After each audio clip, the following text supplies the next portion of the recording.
question the mindset that Desmond Sapp is in. I mean, it's your first match, new company, part of a new faction, and you want to impress and show what you can do, but then you're put against a man like Francis Sharp in your debut. This is Francis Sharp's first appearance in MCW since he was unsuccessful in the Triple Threat at Final Destination, in which he lost to his bitter rival MD Silver for the World Championship.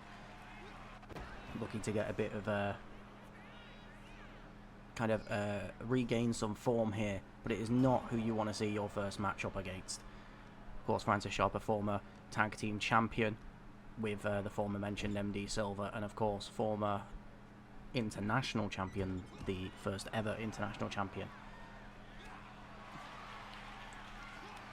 But Desmond Sapp not seeming to back down, and there's not many men that can match up to the size of Francis Sharp, but Desmond is doing that very clearly here. In fact, actually bigger than Sharp here, but will the size be an advantage here, or will he get overdone by the experience of Francis Sharp? Of course, a MCW original, has been around since the very first show of MCW history, as both men exchange blows. Francis Sharp gets the benefit, taking Desmond into the corner, busting him open on the turnbuckle.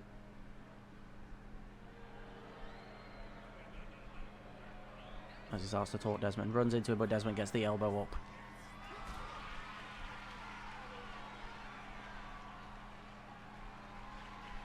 And you will notice as well, Francis Sharp without the aid of Survival Instinct here tonight. Desmond going for the pin.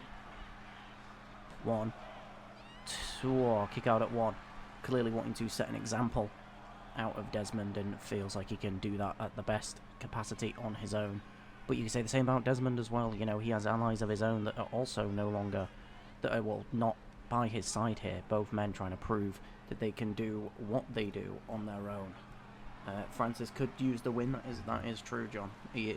Of course, Francis has, no one will deny the impressiveness of his ability, but he's been a bit not matched up to what you'd expect from him lately.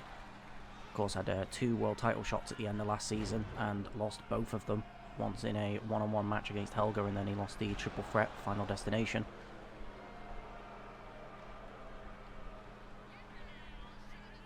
And I think everyone expected Francis to be very occupied by his rivalry with MD Silver at the beginning of this season, coming in from last season, but it seems like maybe he's using the opportunity, in a lovely Samoan drop there from Desmond Sapp, flattening Francis Sharp to the ground and stalking him as he gets to his feet. And a choke slam. Going for the pin now. 1, 2, and a kick out at 2 from Francis Sharp. And a chokeslam from that height is bound to take the wind out of your soul. And a big man like Desmond is not what you want to see going up top rope. A big shoulder barge from the top rope there from Desmond. Francis pushing him off though, trying to create a little space.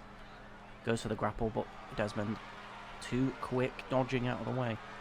Dropping Francis neck first onto the top rope.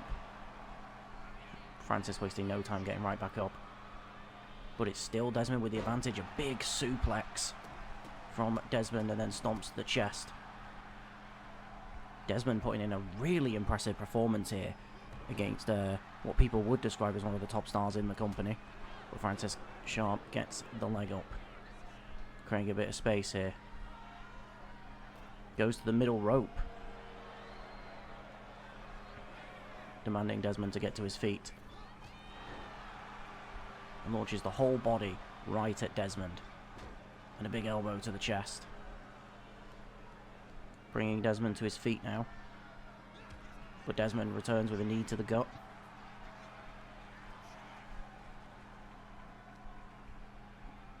That is true. That is true. I mean, Francis accepting the challenge from a newcomer, obviously. I mean, clearly he thinks it's an easy battle, but it's not proved to be so. And if he loses, it could harm his reputation. Of course, still obviously wanting to go towards that main event scene, and the spear from Francis sending Desmond Sharp down. Going for the pin, 1, 2, and a kick out at 2 from Desmond Sharp.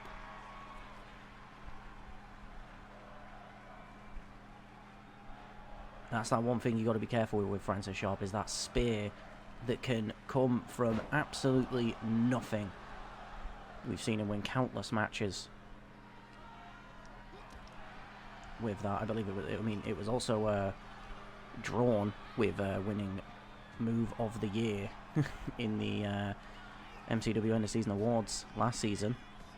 And a pop-up Samoan drop from Desmond Sharp, showing he can hit moves out of nothing himself. And this could be all over for Francis Sharp here. Looking for another choke slam.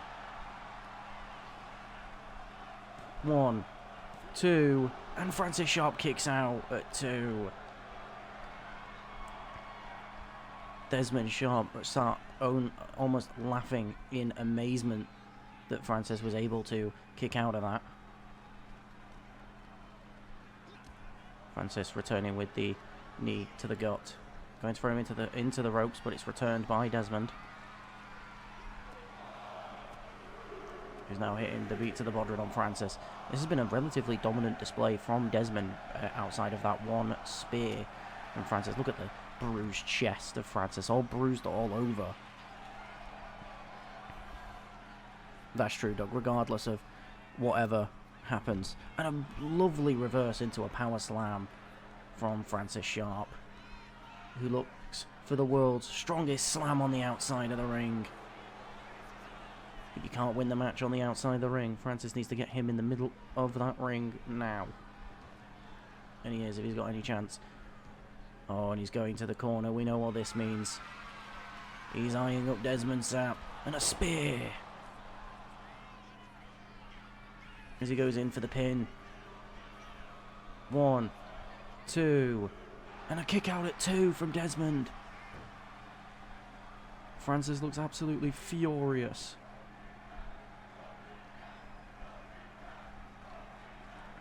Desmond not going down easy. And gets the elbow up. He still has a chance. Knee to the gut. Headbutt from Francis. And a choke slam of his own from Francis. Bringing out the Arsenal. We did not see that in Season 1. Now dropping the body to the mat. Picking him up.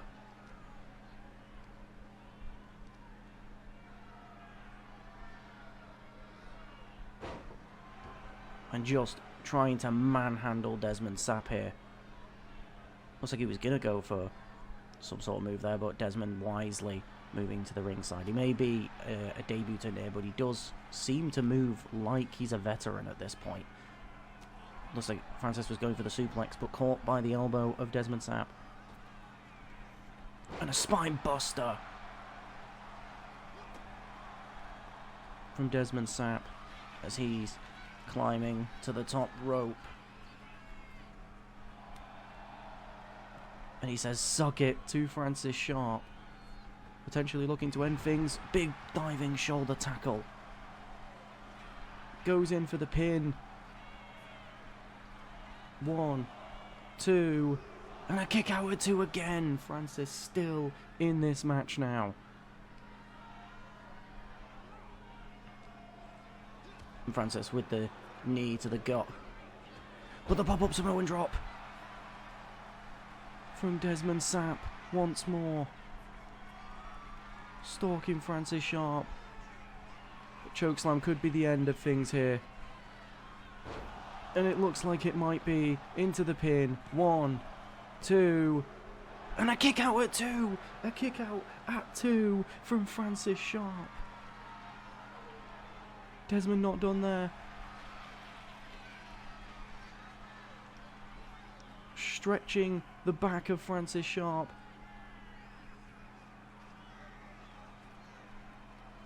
I have no idea what this move is. And Francis Sharp taps out to Desmond Sharp.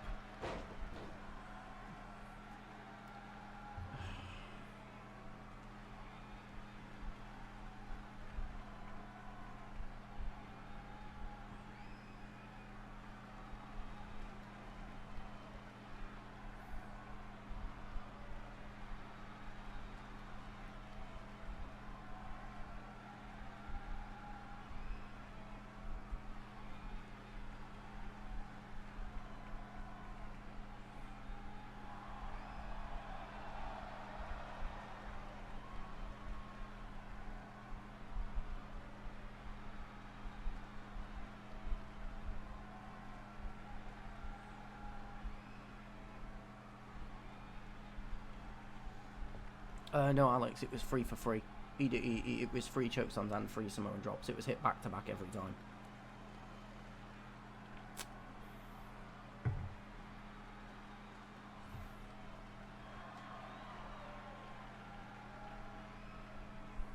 Also, for clarification, Desmond was not supposed to come out. I did not select Desmond to come out as come out in this. Wait, is he not even ringside? What the fuck? Did he just come out for the entrance to Aura Farm and then fuck off? Love you, 2K. Never change.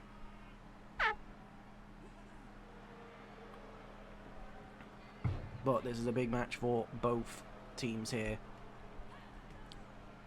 Of course, both of them wanting to regain their position to be able to challenge for that tag team championships. Be able to get themselves that rematch, that next shot. He's actually just not ringside. Great.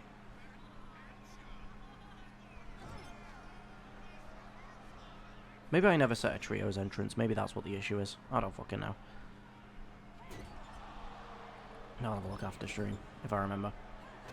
Reagan Knight immediately throwing Impact Theory into the ring post. And I will make it clear as well, I believe, if I'm not mistaken, the Fallen had a unbeaten record as in a tag team competition, whether it was 2-on-2, 3-on-3. They were unbeaten until Final Destination, when they lost the TLC match to Survival Instinct. Basically, they were nearly undefeated all season last season. And they had the best win rate of any tag team in the company. I mean, of course, Survival Instinct also only have one loss, but they had, you know, a lot less matches.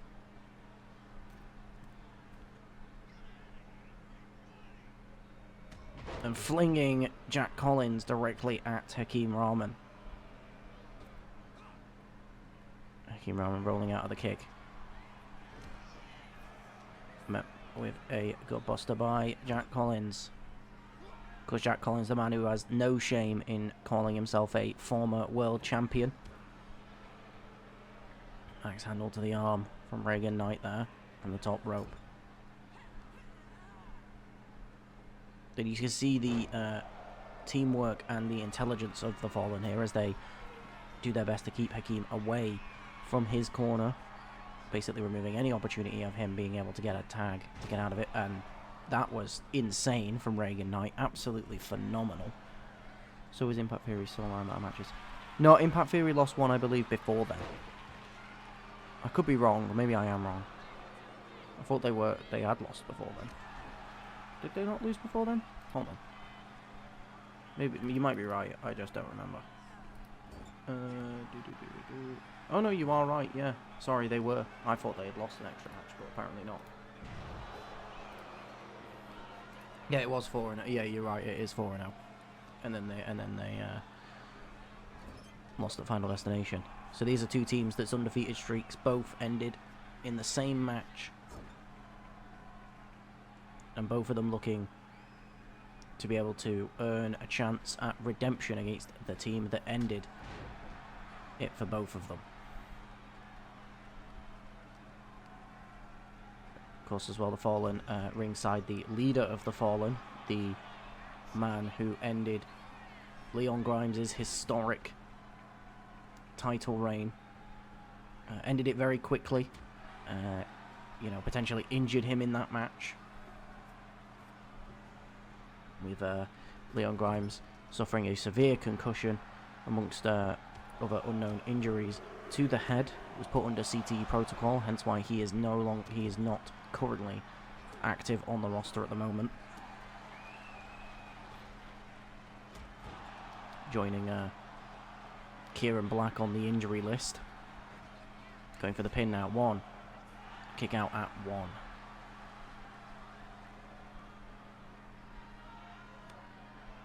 But it was a historic moment for Henry King when he won the European Championship.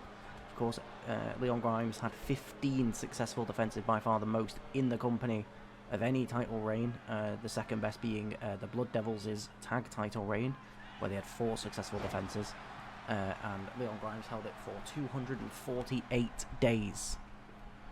Henry King's reign currently 13 days long.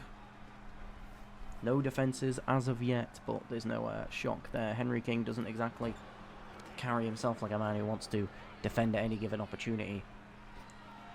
Wants to kind of believes that he's doing a favour to that championship by being there. And you can see that Reagan Knight down on the outside of the ring at the moment, clearly caught herself sliding underneath that ring. And she could be injured here. This could change the course of the match, but she opts to carry on. Oh, never mind, she was playing possum there. Playing dead to lure Hakeem into a false sense of security. And Reagan Knight just, for no reason, also going for Kira Nox there as well. A smart move there, utilising the accidental kick from Kira when Reagan Knight went for the slide out of the ring and played on that, pretending to be injured, waiting for Hakeem Rahman to come close to capitalise. She's wasting no time taking offence to Kira Nox as well, clearly angry about the accidental contact. But Hakeem not going to take the attack on his partner too kindly.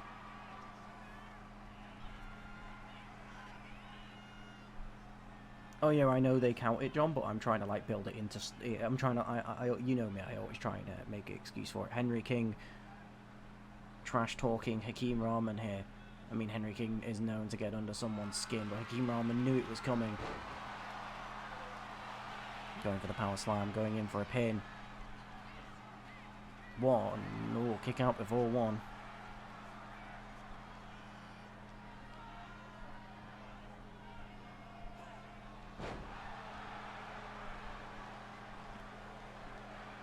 As Hakeem Rahman crawls over for the cover.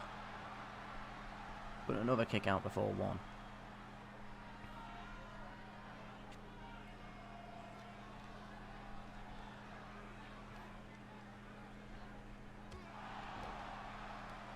And I will make it clear as well, the hot tag there to Jack Collins, the man that has actually technically now is unbanned. He served, for those unaware, he was served a ban for his antics all the way back at, when was it? Oh, I don't actually remember what show it was. I want to say it was either Full Moon or Standoff. It was one of those two.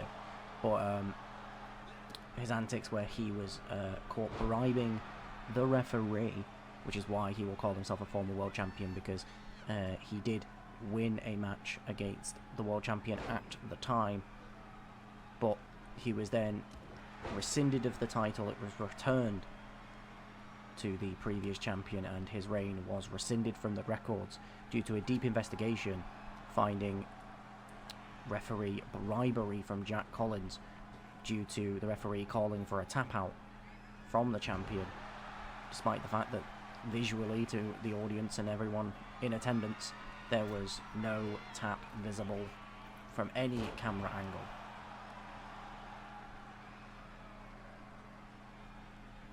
Oh yeah, the Fallen were in War Games, you're right, yeah. Oh yeah, it was comeuppance, wasn't it? It was comeuppance because it was voted on. Yeah, you're right, it was comeuppance because it was first defence. I remember now, yeah. Jack Collins, it looked like he was going to go for a pedigree, but it's reversed by Kira Nox. Clothesline to take him down. Roll up though from Jack Collins. Kick out before 1.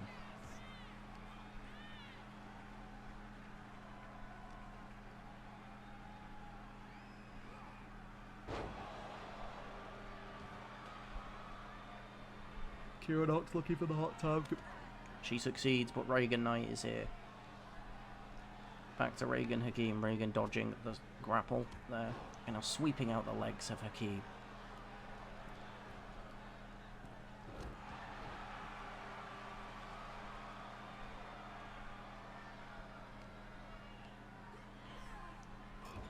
Yeah, we don't like talking about standoff on this stream.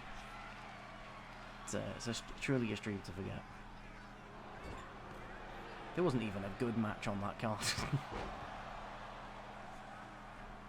And a pump kick there from Hakeem to send Regan down to the mat.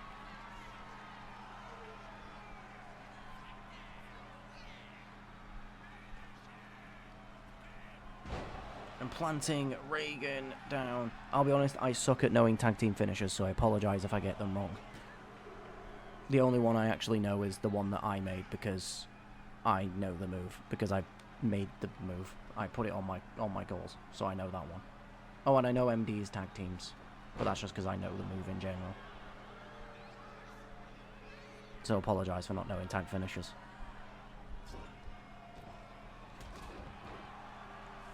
Hakeem went to target Jack Collins there, but kind of slightly cost him, but maybe not as he catches the leg, flinging to the face there. And of course, as well, it's worth noting that one of the pin breakups has been utilised here from the Fallen as Jack Collins broke it up.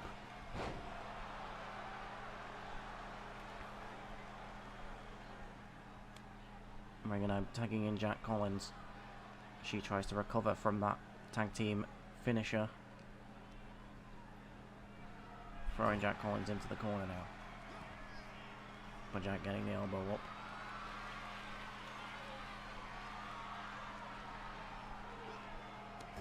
And just doing Jack Collins things, planting his face into this turnbuckle right in front of the tag partner. Kick out at 1 from Impact Theory. And Jack Collins using the ropes as leverage. 1. Kick out at 1 though. Dodged by Hakeem.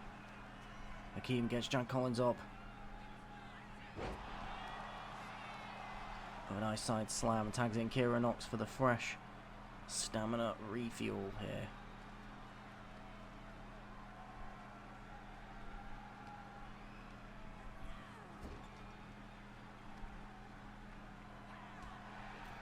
Targeting the knee of Jack Collins.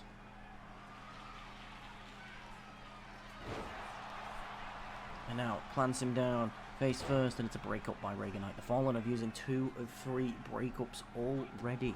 Impact Theory get to use a single one. That is a massive advantage to Impact Theory in this match here.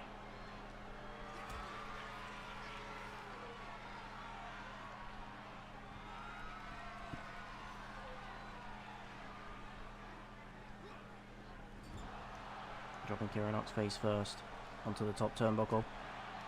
Gets the leg up. Jack Collins dodging the grapple. Kicks to the back of the thigh. From Kira Knox to the ropes. And a lovely little power slam. Going in for the cover. 1. Kick out at 1. Impact Theory still not needing to use any of their limited breakups in this match. Jack Collins climbs to the top rope. Goes for a big elbow on Kira Knox, and then picks her up. Throws her into the corner. Tagging in Regan Knight here. As he climbs to the top rope. And a frog splash. And a moonsault from Regan Knight. As Regan Knight goes in for the cover. 1. And a break up from Hakeem. There we go. Bringing in the scores to be a little more even now. Impact Theory having to give in one of their comfortabilities here. Now Regan Knight tagging Jack Collins in. Throwing it towards the ropes. A back body drop from both of them. Gets the leg up though, Kira Knox. Kick to the gut from Jack Collins, dodging the grapple.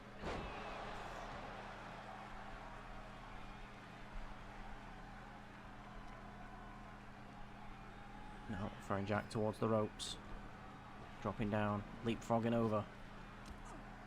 But doesn't capitalise. Maybe the exhaustion and the length of this match getting to her here.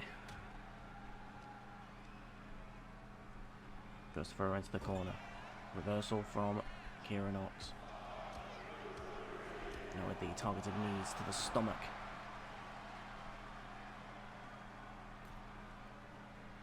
As she tags in. And Henry King just kind of doing shit, I guess. I mean, clearly it threw Hakeem off for a moment. Maybe that was the goal of it. Maybe it was just a little mind game from Henry King to throw Hakeem off his game. Will it be enough, though? And it is. It's enough to throw him off. Jack Collins able to capitalise. And of course, as well, you can't talk about Jack Collins without talking about his brother Brad Collins, who recently retired before Season 1. It looked like he was going to be going into Season 2, and, you know, he was confirmed for the roster, and then he kind of shocked the world when he realised that, you know, his time was done. You know, and he was a former world champion. He had, you know, in his eyes, achieved what he could have achieved. He won, you know, war games with his faction, his found family, you know, filled with one actual real family member. You know, put on a match of the year contender with John Black near the very end as well.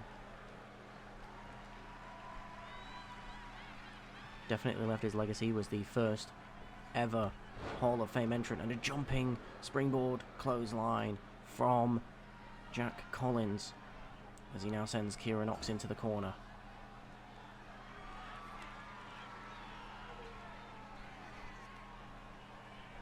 As they're going to go for the Frog Splash Moonsault combo once more. Frog Splash from Jack Collins. Moonsault into the pin. One. And another breakup by Hakeem. I mean, we expected that. I believe that's now even. Both teams only have one breakup left, I believe. I wish you could lower the amount of times that they can break up pins, because I'd probably limit it to like 2 rather than 3. 3 feels like it makes the matches a bit long. Stomp to the chest.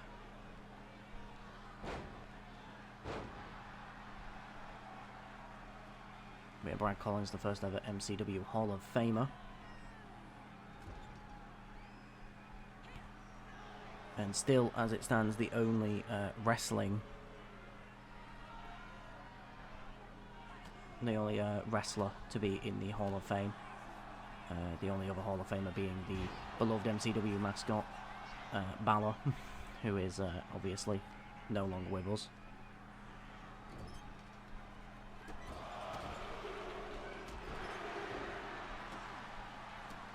And now stomps to the face of Reagan Knight.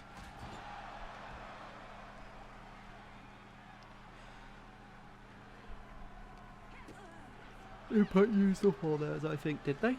I don't remember that. And Kieran Knox, you can see her staggering into the corner, clearly exhausted. But still trying to capitalise as well as she can. Once again with the targeted knees to the cornered opponent. Goes for the leg choke, but it is reversed by Reagan Knight, who pushes her away. Reagan Knight dodging the grapple, but still hasn't got the speed. And a super kick from Kieran Knox, who you can't blame her with the exhaustion she's clearly showing, tagging in her tag partner Hakeem Rahman, so she can hopefully rest on that ringside. Reversed though by Reagan Knight.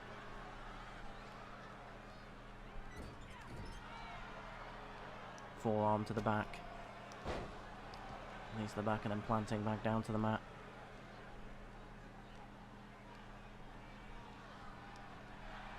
Throwing Reagan Knight into the corner.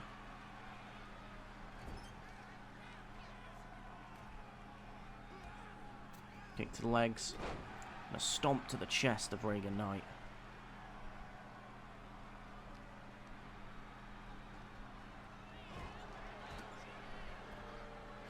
Reversal from Reagan Knight, kick to the back.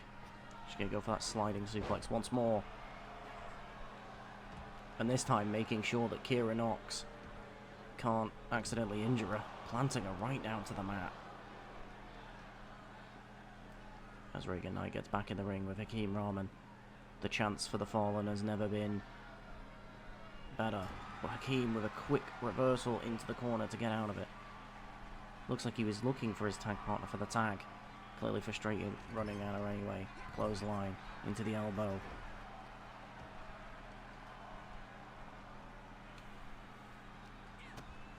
Regan getting the kick up. She really wants to try and get something in this match before Kira Nox is back on that ring side. But planted on the back of Hakeem Rahman, but Jack Collins right there. Made that pin way too close to where Jack Collins was stood. And now, if what Alex said is correct with Impact Theory using all their interruptions as well, that means neither person can actually do anything about this. And the hot tag success. Hakeem Rahman, Kira Nox goes for the knee, but it's dodged. Hakeem Rahman still in the middle of the ring, clearly gassed and about to pass out before he made that hot tag. And you do have to put worry on Impact Theory's state here. We've seen Kira Nox get really exhausted earlier on. We just saw Hakeem Rahman almost pass out from it. And it does make sense, they are the newer team out of these two teams, and you know, the Fallen know how to deal with these conditions. They've been in long matches before. I mean, this is a team that's won the War Games stipulation in Season 1.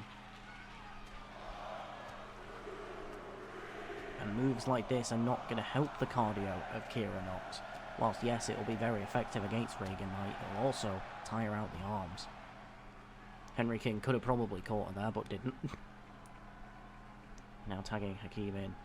Not sure that's the right choice. Hakeem targeting Jack Collins on the outside, but Jack catching the fist. Regan Knight still on the ground outside. And Hakeem hitting the beat to the bottom of his own against Jack Collins. But Regan Knight back in the ring. This is not what Hakeem wants to see. Because look, right behind you, with 8 defeat from Regan Knight.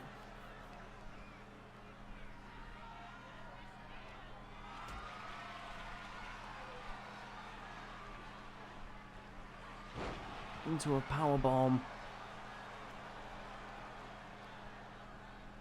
And she now sizes up Hakeem Rahman with the discus lariat. Into the pin. No, okay, so they didn't use all their interruptions. Alex was wrong. Throwing Kira Nox out of the ring. Sizing up Hakeem Rahman once more. This is a great opportunity if it lands. But Hakeem Rahman gets the leg up.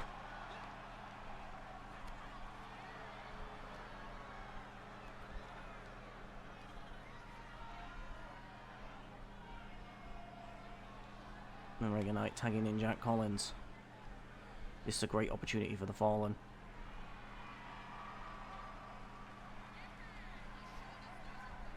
What the fuck is he doing? Okay, thanks 2K. But the running knee nonetheless. And I don't think that even if Kira Nox gets up in time, she can break up this pin. 1, 2... And a kick out at 2 from Hakeem Rahman.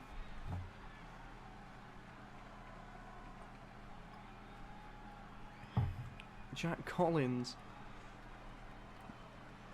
still trying to get the win over the line for the Fallen in what's been a very hard-fought battle between both teams. Jack Collins kick to the back of Hakeem Rahman. And a twisted neck breaker. Tagging in Regan Knight here, no surprise. It's important to keep the stamina going, especially in these late stages of the match. She goes top rope now. Goes for a frog splash, but the knee's up by Hakeem Rahman. And he goes for a running knee of his own, but it's reversed, face plant. But he rolls right back up. And put down. Could that be it for Impact Theory? 1, 2, and another kick out at 2. This is fucking mental. Why won't this end?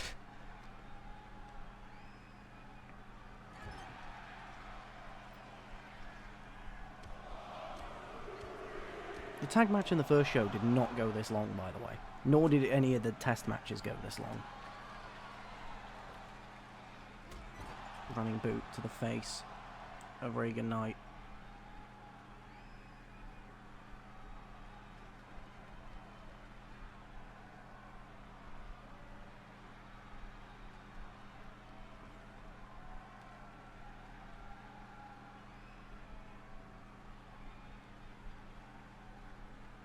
Yeah, cheers, Hakeem, mate. No, that's class, that. That was really good, that, Hakeem. That was really good.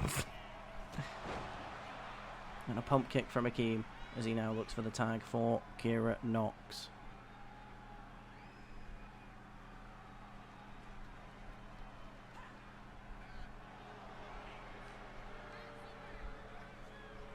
Reversal from Reagan Knight.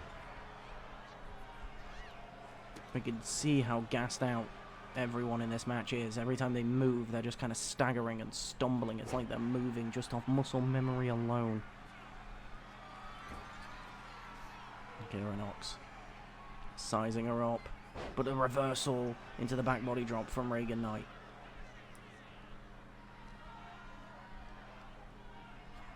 Power slam to Kira Knox. Yeah, it might be the update, actually. I didn't think of that. Going back to the targeted knees. Tagging in Hakeem now. And you'll notice in these late stages, each team having to tag in a lot quicker than they usually did before. Tag out, sorry, a lot quicker than they did before, due to the stamina not being able to compete. Reversal into the corner from Hakeem. But the elbows up from Reagan Knight.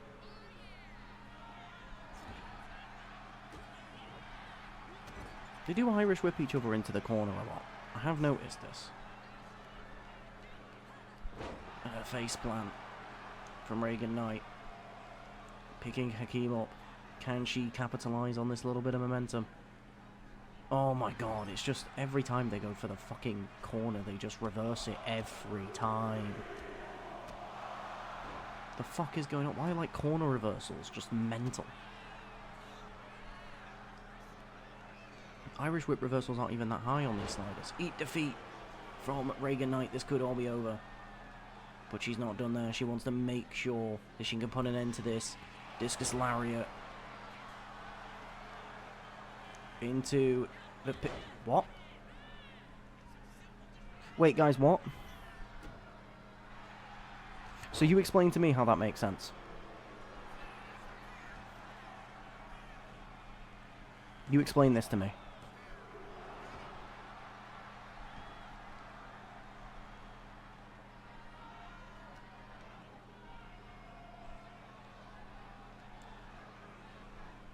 Can someone do some research on what the fuck is going on?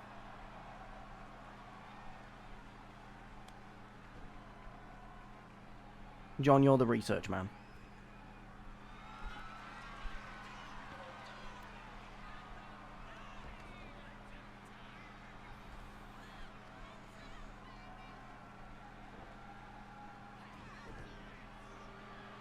Maybe the counter resets every single, like after a certain amount of time, and it's just because the match has been going so long.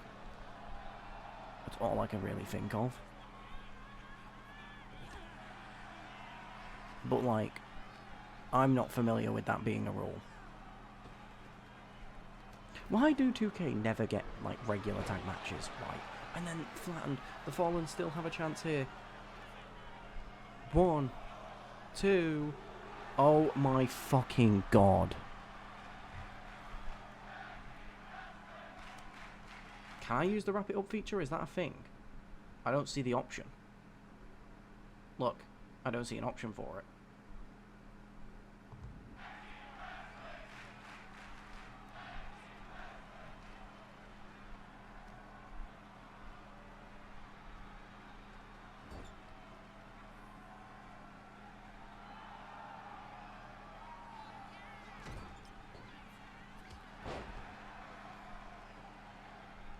Well, I can't do watch, mate, because then it won't give me any time before matches to prepare theme songs.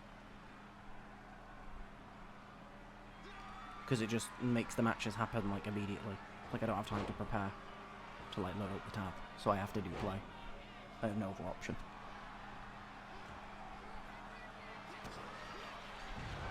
When the stunner from Jack Collins. Oh my god, just go for the fucking pin. What are you doing? Oh, mate. This is really pissing me off because it actually started off like really good. Now it's actually just shit because it's overstaying its welcome. It's going way too fucking long. It's becoming a shit match.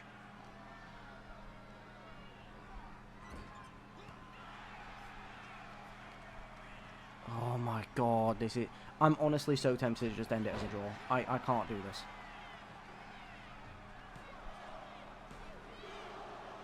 It just keeps going. It's not stopping.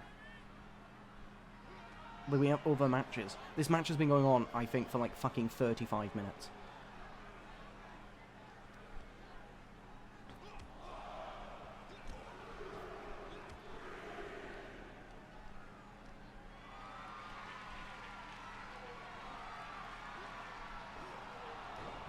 Like, I have a bitch neighbour. I can't fucking be loud past a certain time.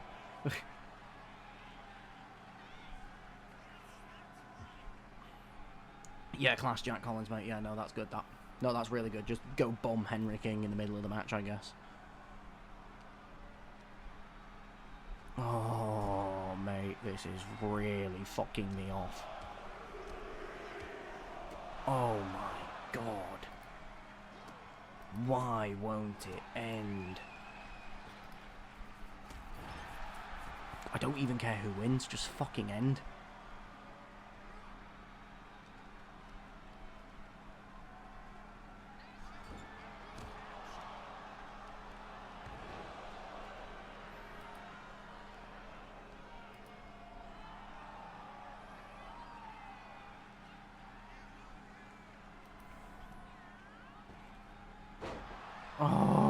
Oh, stop reversing all the big moves, you shit bastards. Oh my god, what the fuck is happening here? I actually liked using regular tag matches. Like, the first stream was genuinely really good.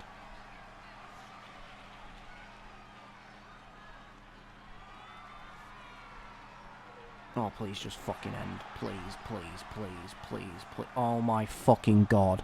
Oh my fucking god. Oh my god. Oh my god. Oh my god. Oh my fucking god. Alex, with all due respect, I can't take your word for it. You don't have calls in this game, in this match. I can't. It's not your call. You don't get affected by the outcome of this match at all.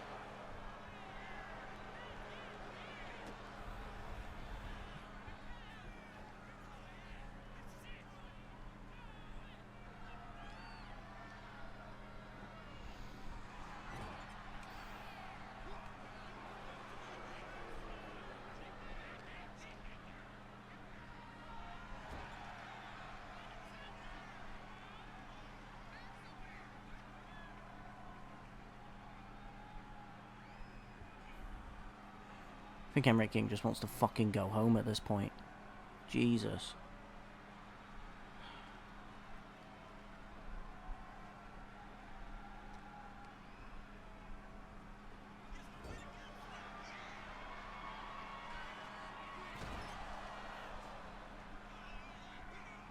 Just please be done. Oh my god, this could be it. This could be it. This could be it. Please. Please. Please. Don't break it up. Don't break it up. Don't break it up. Don't break it up. Don't break it up. Don't break it up. Don't break it up. Don't break it up. Don't break it up. Oh, we're fucking free. Jesus.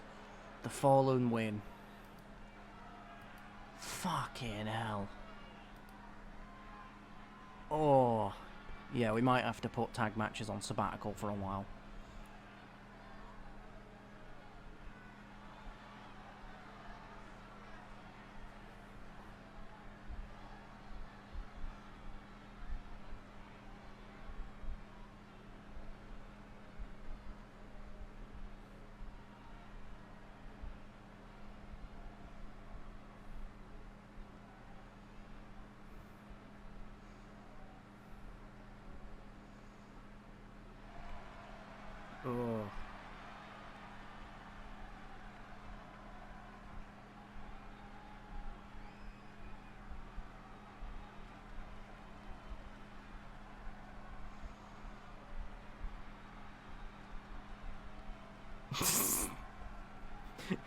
By the way, I like the idea that in roleplay, fucking Phantasma del Sol has been tightening his mask for 30 minutes. All right. The debut of the Monacan Luca Myers, the former Formula One Ferrari driver. Clearly full of himself over that, immediately going for the roll-up on Phantasma del Sol, a man who made his debut only last week, and it's roll-up after roll-up between these two men, immediately showing great in-ring chemistry that complements each other.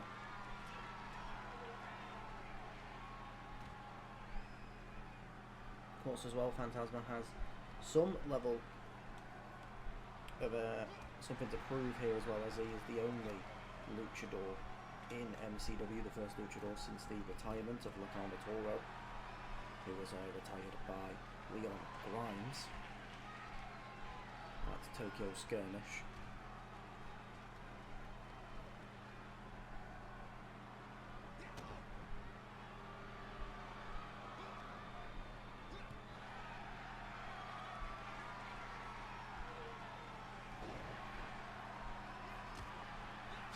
But Phantasma wasting no time, putting in the fight. Of course, there's been confusion with Phantasma, of course, having the same theme song as the injured Kieran Black, but Phantasma claims that he did get permission from the former international champion.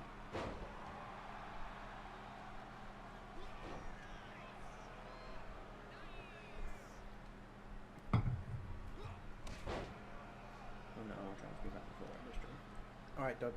Drive safe.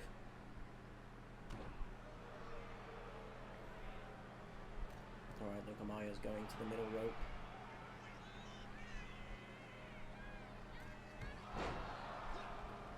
Thank you, Doug. Appreciate it. And also thank you for your 16-month resub earlier.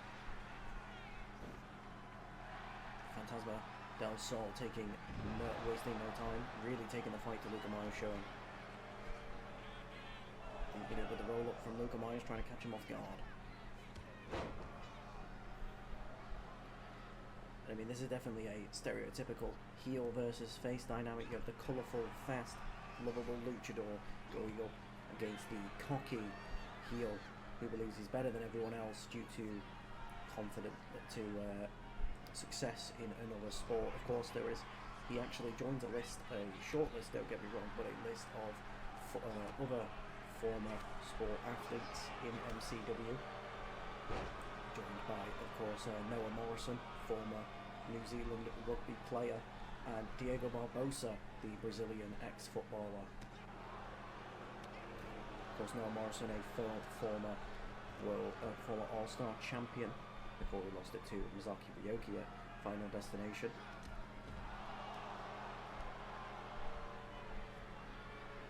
And Diego Barbosa has challenged for the world title against Max Black, but has been unsuccessful.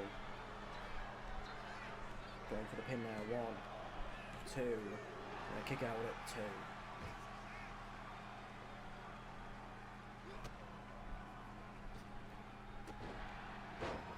And a little drop kick to Myers, now regaining his energy here. So he goes to the springboard drop kick to the back of Luca Myers. Going for the pin, 1, 2, kick out at 2.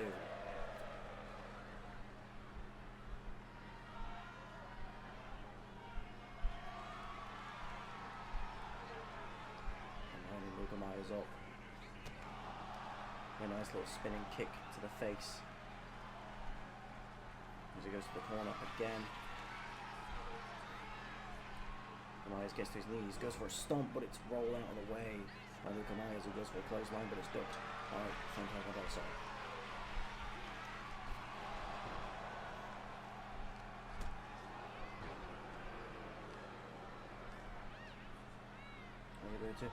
Hello, Ahmed. I recognise your name, but I don't know who you are.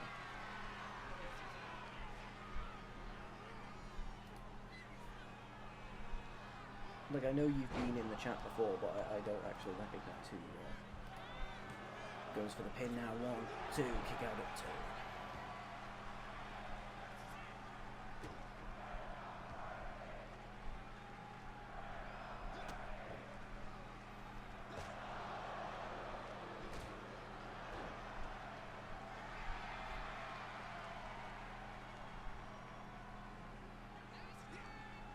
Goes for a kick across the torso.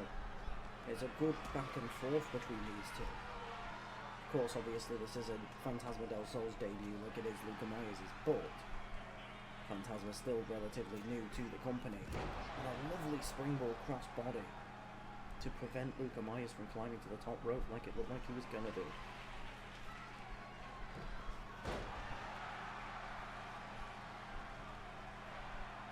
Goes in for the pin, but the referee calls for a rope break with Luca Myers' foot clearly under the rope.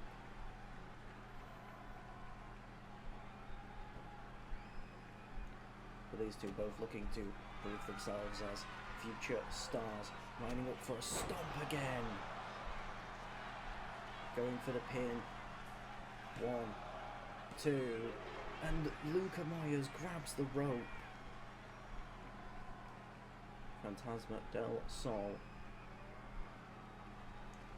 Clearly the rookie instincts showing here as he forgot to move Luca Myers away from the rope. And could that little mistake cost Fantasma del Sol? All it takes is Luca Myers 1 moment to get back in this match, and that little punch could be it, depending. But he was never going to get that grapple faster than the Mexican luchador. One of the fastest men on the roster. And a lovely, I don't even know what that is, like torpedo stomp, moon stomp? I don't think it's a moon stomp, it was from the front. And now lining him up for another stomp. 1, 2, and a kick out at 2 from Luca Myers. Showing extreme fight. You know, he may be cocky, but maybe he has a reason to be.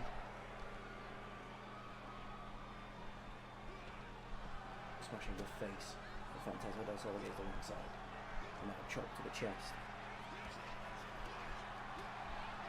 Both men exchanging consistent strikes on the ring side here. Of course, remember MCW rules, no countouts.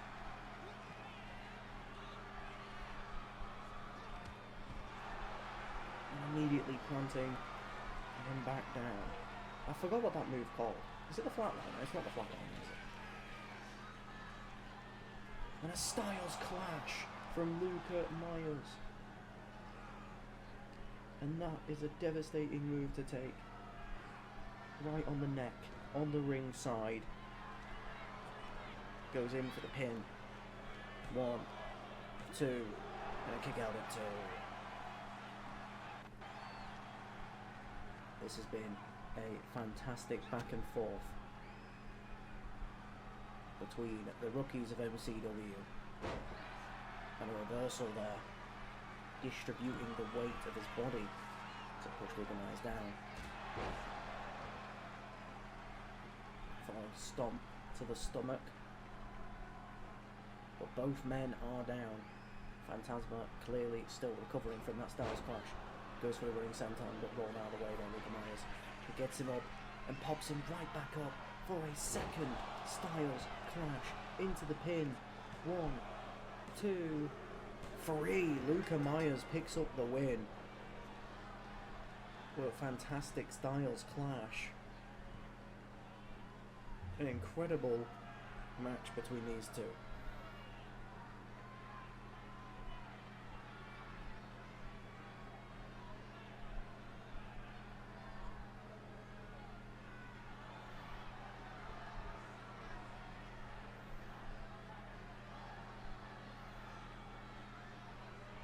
What a great back and forth between these two. I mean, is it an upset victory? Realistically, but you know, Phantasma only had one match. I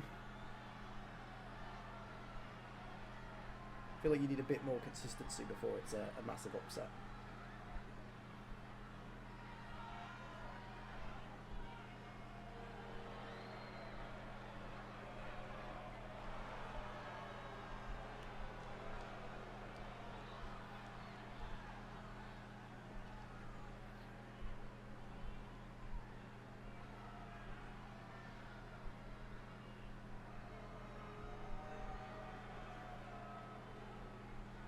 triple threat between three of the newest women in MCW, as we have Pandora Vioto going up against Maya Dragomir, who's the only person who has already debuting last week, and then Kat Von K also engaging in a debut today. Roll up immediately from Maya Dragomir.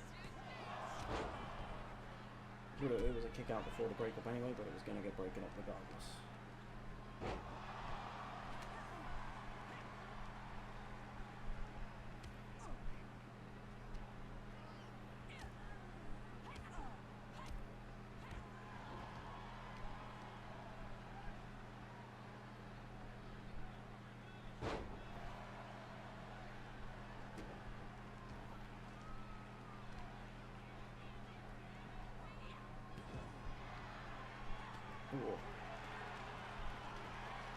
All three women exchanging blows in the ring.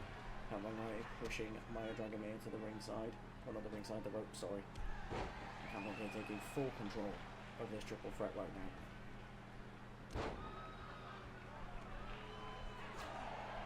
Still in complete control here. And they'll be also trying to get some energy out on the outside. Trying to take the control away from Kat Von K. And now with the big suplex.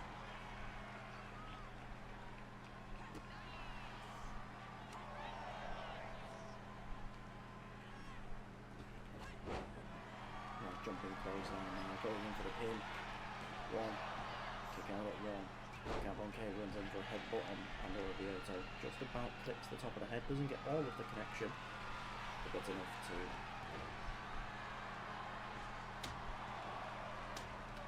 do enough damage to keep it down. Kendo Stick now brought into the ring.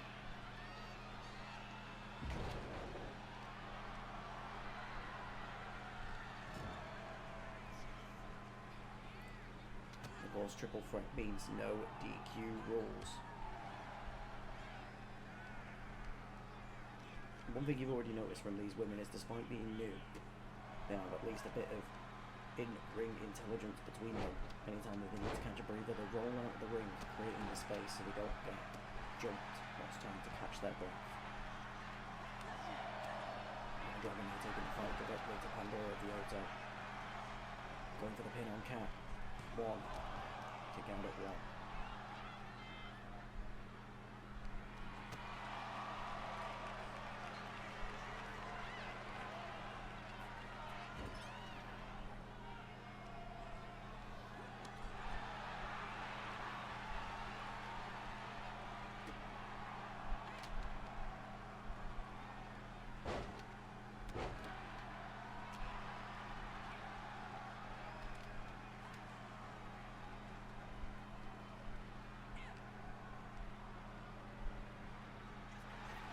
Thrown into the ropes. Maya Dragomir dropping down.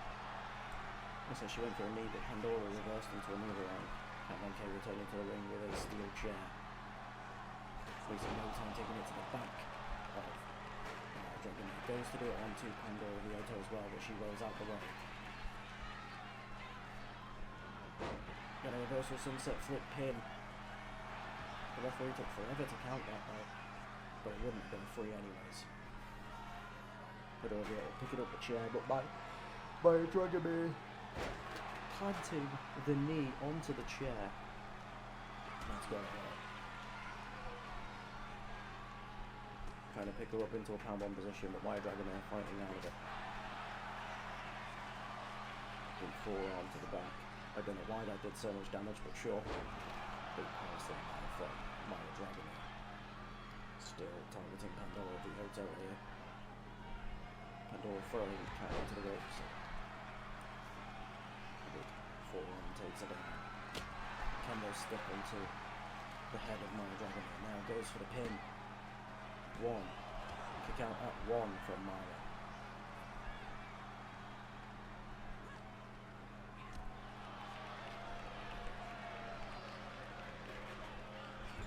Throwing Pandora into the corner.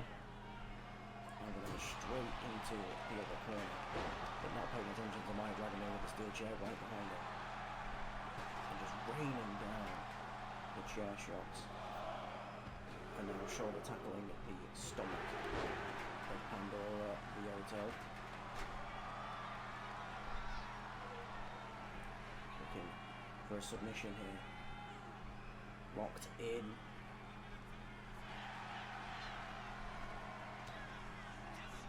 Pandora reverses though into a cover. 1, 2, oh, nearly a 2 count there. Okay, in the corner, big punch from Maya.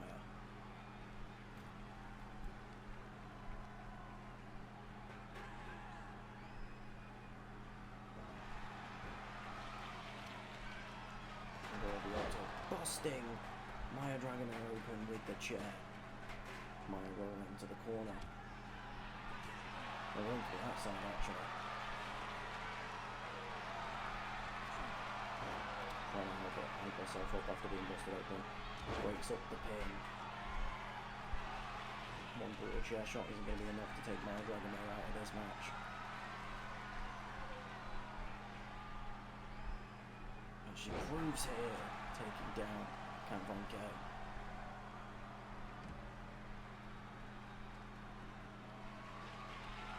The kendo stick straight to the back of Pandora. Pandora rolling right back up though. Throwing it back into the ring. Pandora doesn't seem too fussed about trying to make this match violent, more she's about trying to get the win. A lovely springboard moonsault. With the roll up here from Maya Dragomir. 1, 2, oh, kick out at 1. Goes for the forearm, but it's dodged.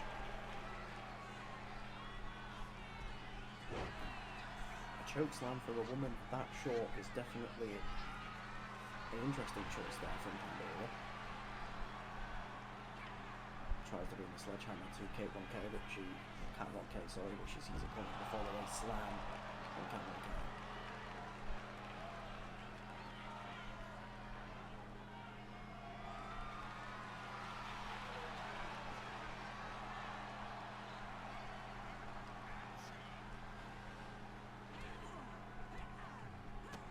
Ooh.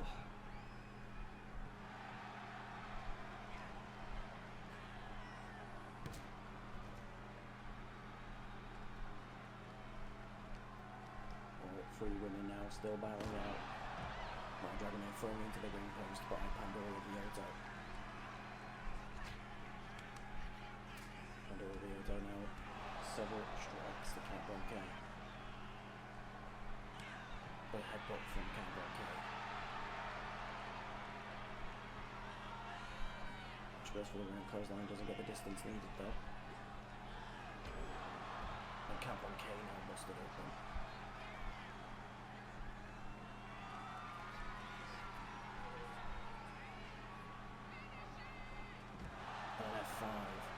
From Maya Dragomir to Pandora Vioto. You have to assume she's going to put her in that ring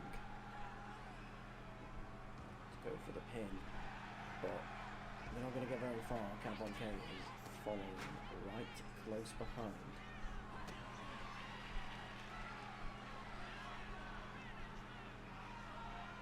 Spinning sit-out powerbomb into the pin. 1, 2, and a kick out at 2. Vioto now picking up the kendo stick. Goes to Maya Dragomir with the hidden blade. 1, 2, and a kick out at 2.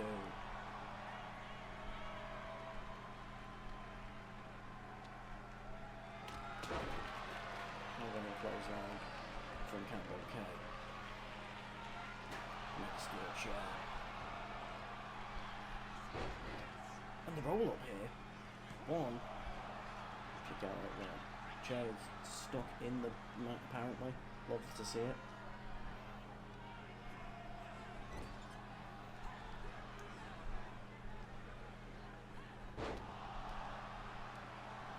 Power slab onto the ring. Cat Von K rolls out very smartly there. Suplex for Maya Dragomir.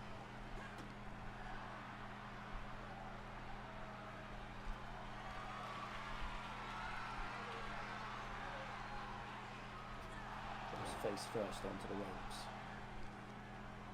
Now targeting the arm. Ryoto though getting the leg up. That's K just flexing on the outside, I suppose.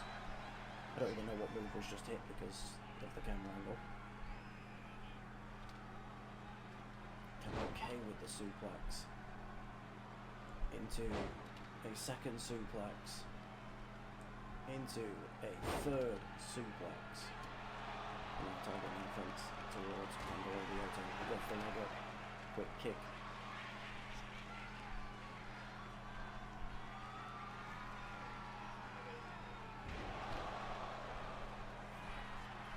Now going for the pin.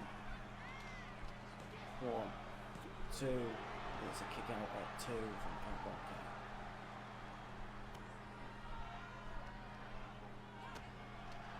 Kick to the gut.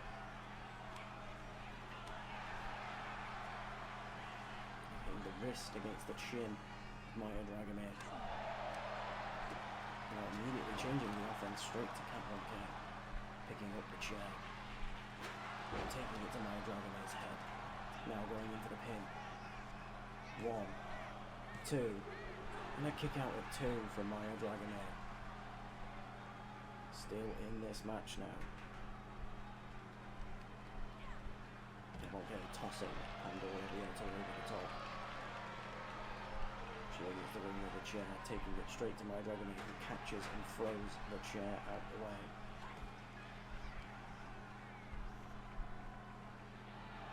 Throwing her into the barricade.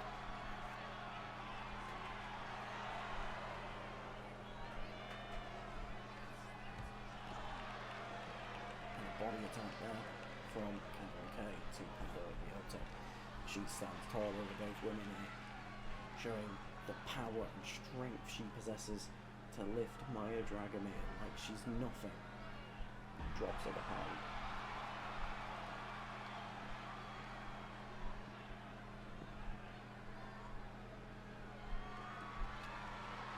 Ryoto looking under the ring for a kendo stick, but it's caught by K. And now brutalizes with the kendo stick. Both women with weapons of choice, swinging at the same time, but it's Maya Dragomir that takes it. Now throwing K back into the ring. Not capitalising though, sees Ryoto on the other side of that ring side. Goes for a clothesline. And a suplex right into the barricade. Bending the neck of Ryoto and sending her in the ring. K though going to try and return the favour to Maya Dragomir, but does not succeed. Maya Dragomir with a suplex nearly onto the steps, but luckily for K, just about missing it, because that could have been brutal.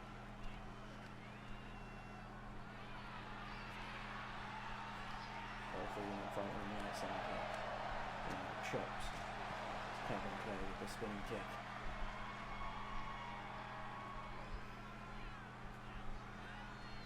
Goes for another kick there, but it's dodged by Maya Dragomir. Throws Ryoto basically directly into K. Catches the leg. Pump kick. At this point, it doesn't even feel like this match is about winning for either of these women anymore. Over the course of this match, it was starting out about, making themselves look like stars. Now it seems like during the course of the match it's become personal. Now going for the pin. 1, 2, a kick out at 2. Ryoto entering the ring now.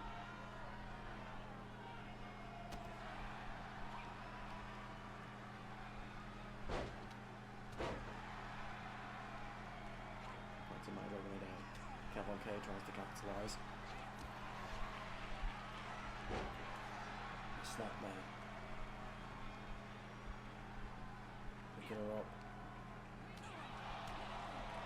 Both K and Maya Dragomir teaming up here on Ryoto, it seems. Maya Dragomir running. The sliding. Have a close on the him, and then the hidden blade. Maya Dragomir goes for the pin. 1, 2, and a kick out at 2. Nearly capitalising on both women immediately. And clearly, like the frustration was gonna get to her. She picked up the kendo stick, but then chose to target Pandora Viota while she's vulnerable. Going for the smarter option here. Gets her up. Into an F5. The Cat Von K is right there, and is gonna break the pin up. I will say, by the way, D-Way's the only person that's been speaking for like the past 10 minutes. Is anyone else even here?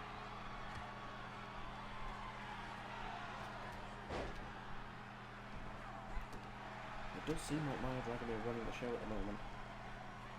Oh, okay, well, fair enough then. Dropping the elbow.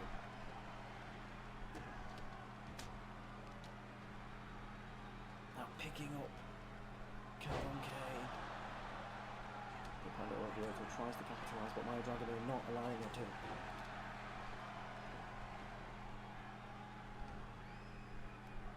She runs out for the baseball bat. Taking it to Cat Von K's head. Tries to take it to Pandora Viota as well, but she reverses. Rolling just out of the way. Maya Dragomir though, taking her into the corner. And an F5 into the pin. 1, 2. And if Cat Von K had no chance of breaking that up, it was not getting quick enough, but Pandora Viota somehow able to get the pin and a suplex. So elbow drop on the arm now, targeting Pandora Viota as Maya Dragomir rolls out of the ring. And is going into the spin out, sitting power bomb into the pin, but Maya Dragomir is in time to break it up.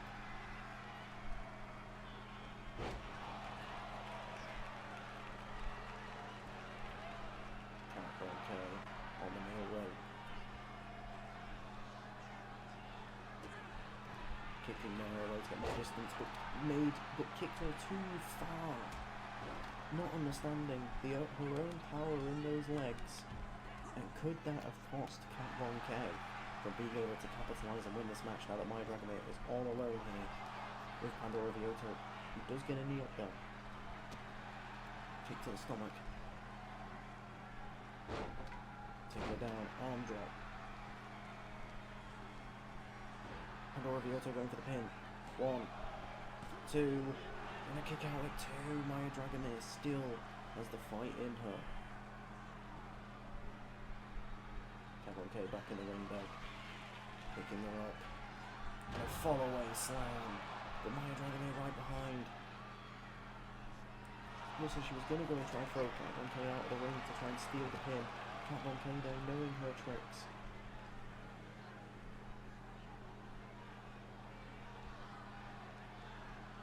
And now stretching out the entire body of Maya Dragomir around that rope.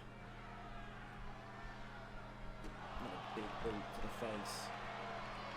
And she taunts the crowd. Well, she probably shouldn't be taunting the crowd, she should probably focus on Pandora Viota, getting to her feet behind. She goes for the kick, but she mistimes it, dodges, but can't get out of the grip. Now gets her up. Another spinning sit-out powerbomb into the pin, but Maya Dragomir is going to break it up. See, this is going on a bit long as well now. Like, they've done something to the update where I'm actually going to update the sliders, and it's like such like an extra task that I just didn't need. It's already hard enough getting back into the swing of things after a long break.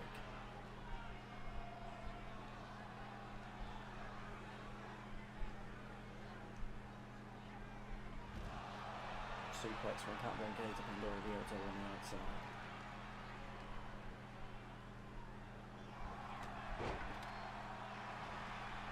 Going for the pin.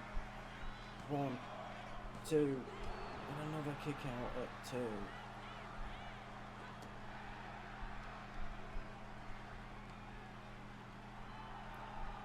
I don't think the sliders got fucked up because these are definitely not the default sliders. Like, it's definitely just that the sliders are not as effective. Oh, a lovely pop-up move there into the F5, but Kat Von K is right behind. She can't go for the pin immediately.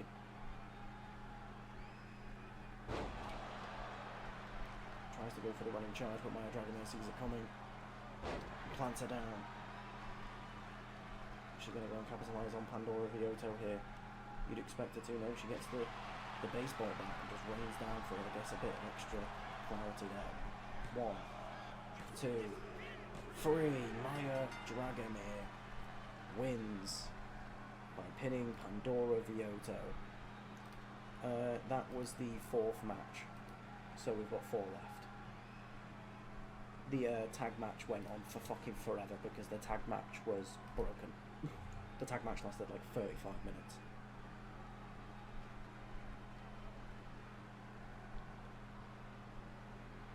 Yeah, Maya did perform really well.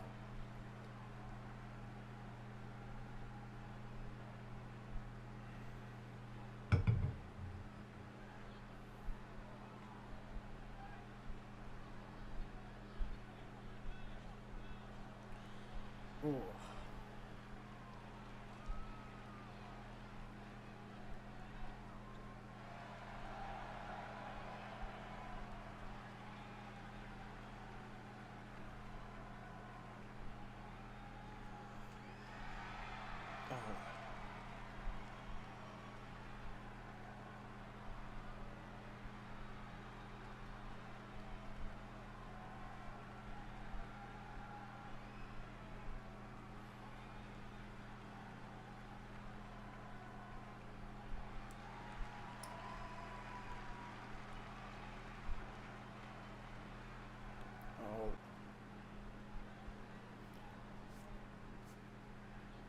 Alright, you have the debut from Victor Saint.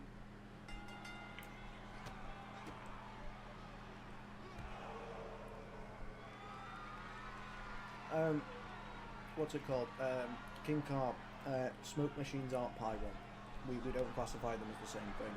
Because indie companies do own smoke machines, whereas they don't own things to shoot fireworks. Like what I'm eating. I'm eating donuts.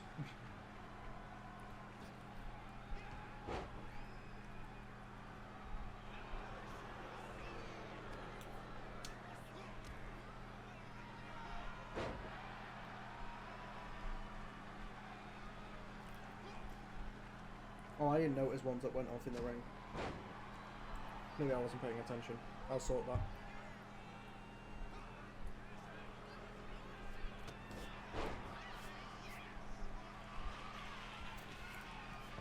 Actually, to be fair, I think this was actually something that was mentioned last time I was last stream. And I think I was supposed to fix it, and I think I just forgot. But it's been so long, so that's on me.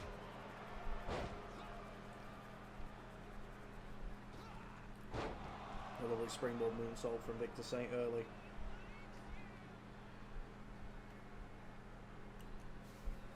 Victor Saint has a big opportunity here to make a statement to the roster that is not to be taken lightly.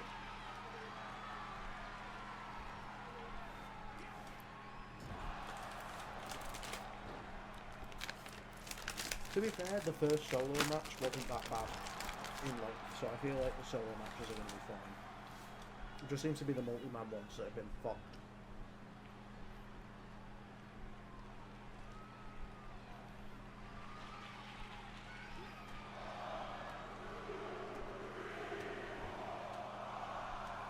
But everyone loves a beat to the body on their calls, don't they?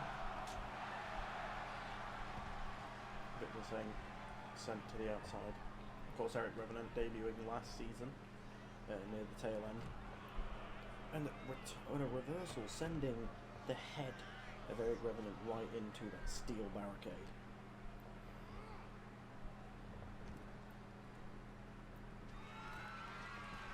Victor Saint going top rope. A big stomp to the back. as he goes for the cover. The arm's just being a bit glitched, but he is going for the cover. Kick out at 1 from Eric Revenant.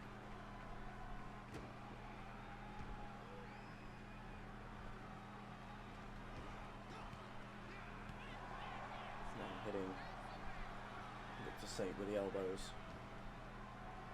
Now hitting knee to the chest.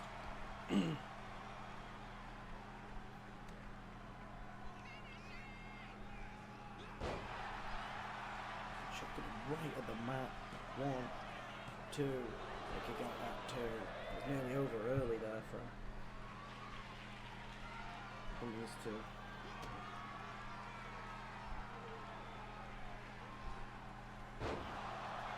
Now go for the pin off the driver. 1, 2. They kick out at 2. This match has been all Eric Revenant so far. Come to be expected though as the man with the experience in MCW. And Eric Revenant is not a man that takes anyone lightly. But now start trading balls with the Saint immediately taking the advantage, no time wasted with the spinning forearm and then the roll up here. Kick out for 1.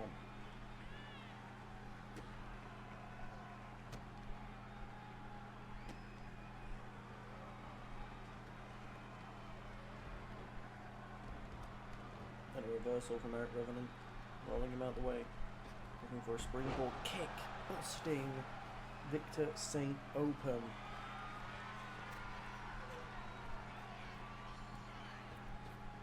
He goes over the ropes, goes for the arm drop, the elbow drop, sorry, but it is dodged out the way by Victor Saint, who returns with a kick to send him down. Big clothesline there.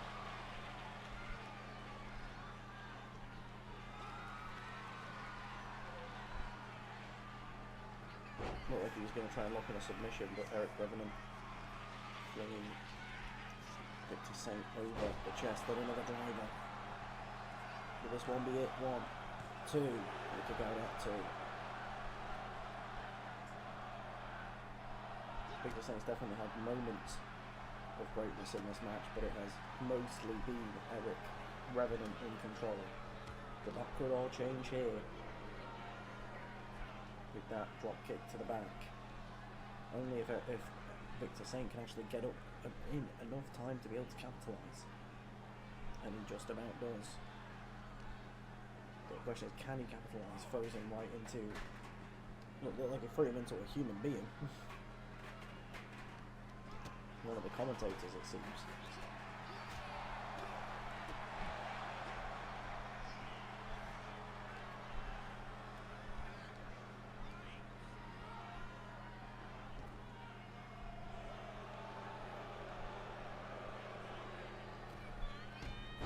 For a little slingshot kick to the chest, trying to create a bit of space. Goes top rope, goes to drop the knee, but Eric Revenant goes out the way. Gets the elbow up. And a win here would be big for either of these men in the roll up here from Victor Saint. Trying to surprise Eric Revenant, but he kicks out at 1.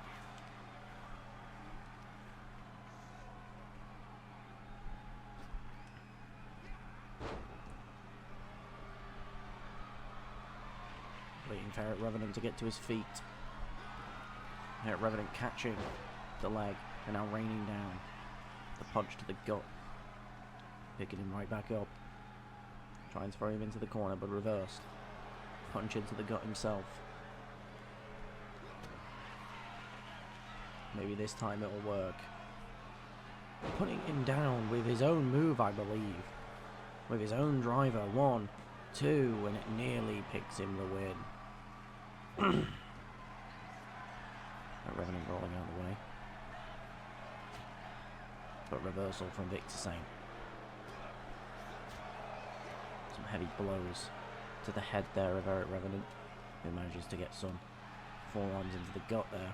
Goes for a running kick, or a knee, sorry, which dodged out of the way. Victor Saint takes him to the corner, trapping him in there, trying to close the distance. Not enough distance for any running-based offense for Eric Revenant, who catches the leg of Victor Saint, trips him up, back down to the mat.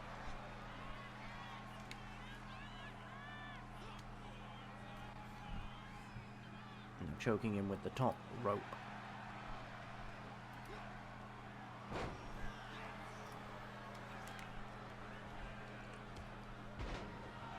And a big clothesline from Victor Saint,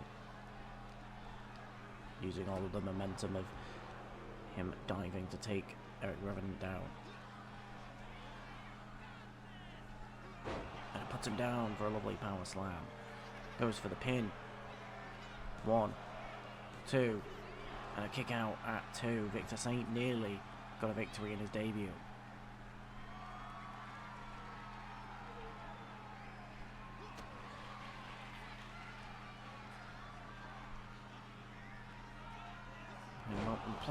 Flattening him straight back down to the mat. Goes for the pin. 1, 2, and another kick out at 2.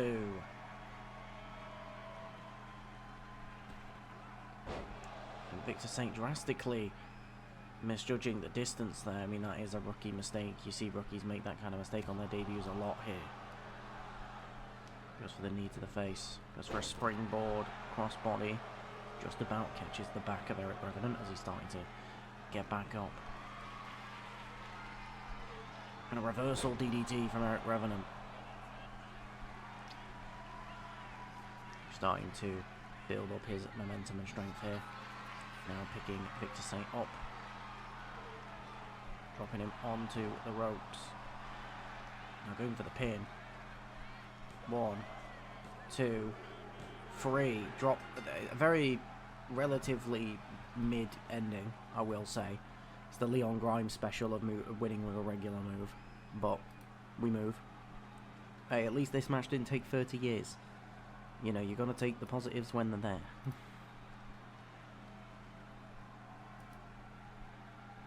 But it is a big win for Eric Revenant, who obviously, as we all know, needs that bit of consistency. He's a very up and down wrestler, and he'll be hoping this could start a pattern of consistency. Pretty good match, just let down of a finish. Boy, have you got a lot to learn, King Carcass. That is basically MCW in a nutshell. Unless your standoff, in which there was nothing good at all about any of it.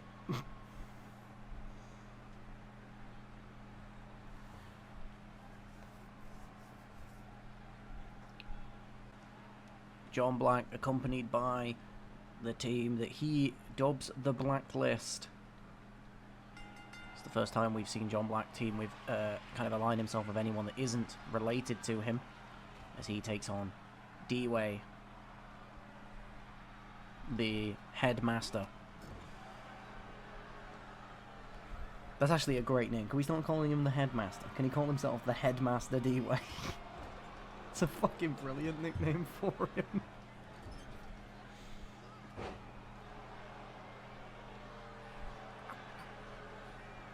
John Black wasting no time trying to put down D-Way.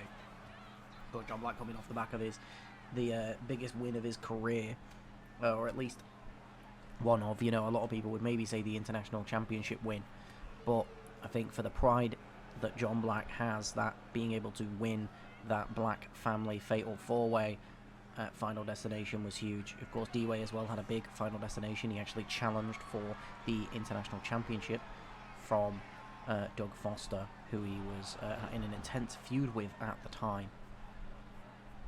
A feud that actually started before Doug Foster won the championship. He actually won it on a episode of Strike against, like a weekly episode of Strike against Kieran Black.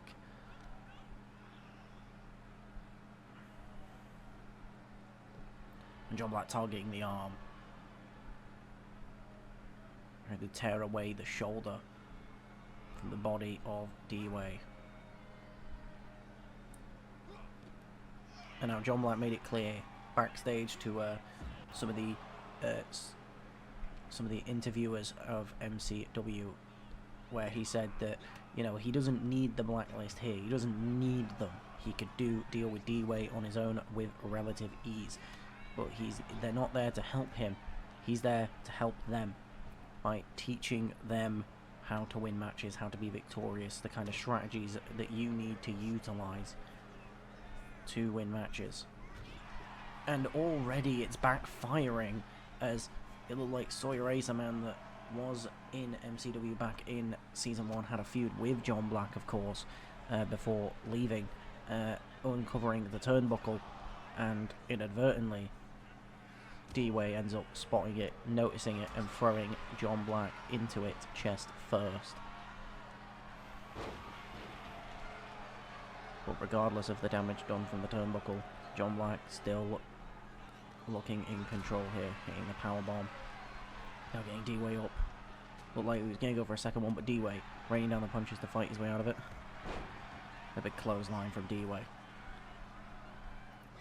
Goes for a springboard moonsault on the top rope, and it lands.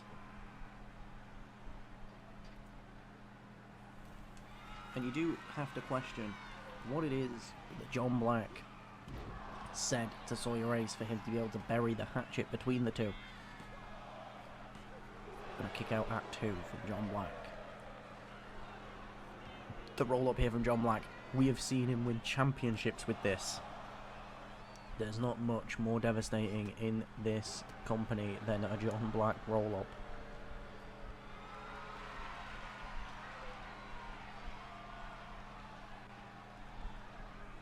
Picks D-Way up. But D-Way finds his way out with an elbow. And another clothesline's taken down. And now going top rope here. Going for the frog splash. And it lands.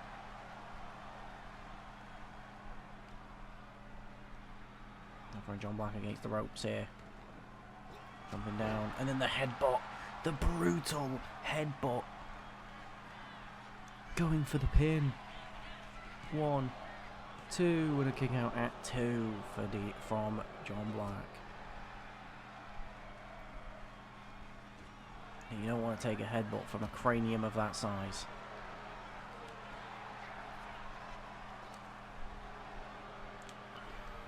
As both men exchanging blows here. John Black inviting D-Way to give it his all. But maybe you might regret that, with D-Way hitting free right on the bounce. Chop to the chest. And John Black still inviting him for more. And again. He's caught, I think, John Black's cockiness to try and put on a show for his, his students, as he dubs them. May cost him here, but both men evenly punched out. But John Black, with the spinning tombstone power driver, right out of the trading blows, goes for the pin. 1, and a kick out at 1 from D-Way. A 1 count from the spinning tombstone power driver. But if that's not enough, the package power driver might be. Goes for the pin. 1, 2, and a kick out at 2. D-Way still in it. It's got to be the extra neck strength he gets from carrying around that kind of cranium all day. Smashing the body, throwing him into the ropes. Goes for a big clothesline, ducks underneath, but then met by an elbow.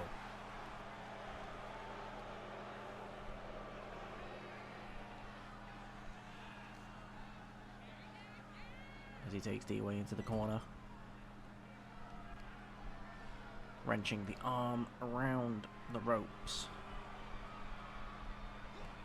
D-Way gets the elbow up.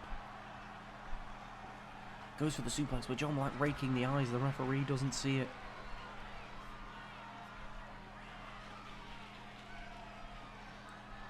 And then drops him face first onto the ropes.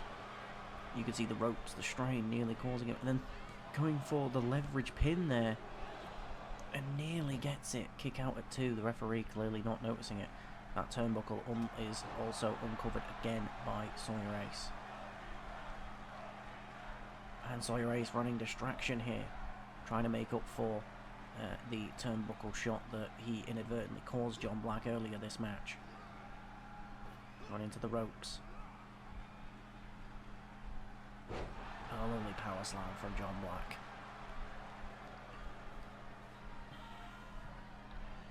And a stomp to the face of D-Way. Some say John Black's boot got dinted from that damage. D-Way gets the elbow up and the headbutt out of nowhere. The headbutt out of nowhere. 1, 2. Kick out at 2.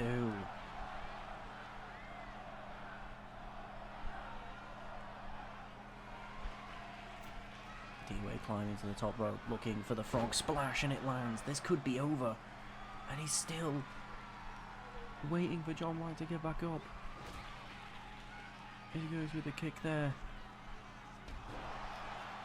And then the axe kick to take him down. Goes for the pin, but the referee's distracted with the turnbuckle. 1, 2, 3, 4, 5, 6, 7, 8. It was a kick out at 8. The referee just thinks he kicked out of a normal cover. And Sawyer Ace clearly showing his value there. Big boot from D-Way. D-Way is not going to be happy about that. And I will also say it's a change of pace for John Black, who has been known to be screwed by referees. You know, it happened most of last season. The biggest beef of the year was John Black going after referees. And now it seems like inadvertently the referees actually helped John Black without realising. And a super kick to D-Way.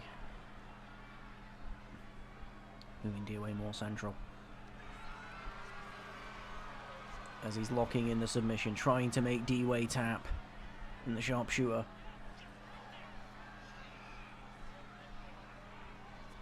Putting all of his strength in this. And D-Way taps. It's too much. And you have to say, was it Sawyer Ace that won John Black the match there? Because John Black was very obviously down and out for the count.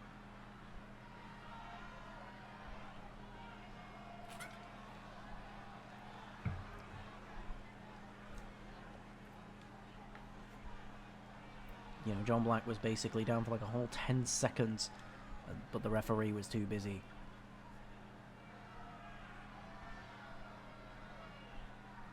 Dealing with recovering the turnbuckle. As they both hype up their mentor, Amelia Hayes, Sawyer Ace, the Blacklist, learning from the Hollywood King directly. You can see the approving look that he gives Sawyer Ace there, knowing that he did well.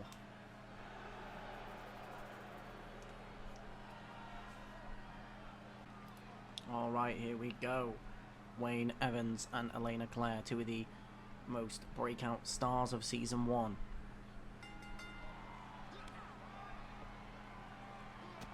Wasting no time, Wayne Evans, a super kick. Both people with their own impressive accolades. Elena Claire as well, back to herself after the depression arc of the retirement of La Carta Toro. Caused her natural self returning at Final Destination due to having La Carta Toro return by her side. It just seems like a super kick fest here between these two. Elena Claire feeding off the energy. This is Elena Claire's first match of Season 2. Of course, Wayne Evans did compete last week in a grueling triple threat match against some of the biggest stars in the company, as he took on Andre Cruz and Helga, and he actually won that match as well, if for anyone who has forgotten. So Wayne Evans truly rising his way up here, and I think there'd be a genuine argument here that these could be two people that could potentially be Masaaki Ryoki's challenger at Ground Zero, depending on how things turn out.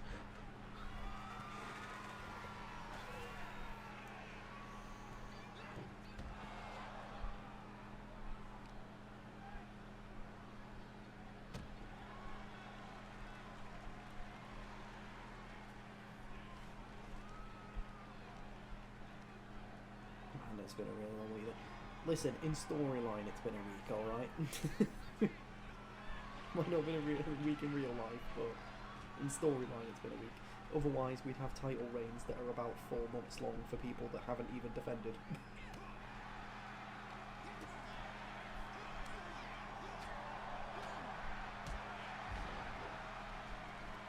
The basement drop kick from Wayne Evans. Wayne Evans rolling to his feet. And also Elena Claire, known for having great matches. She was drawn at the end of last season with the most match of the night awards.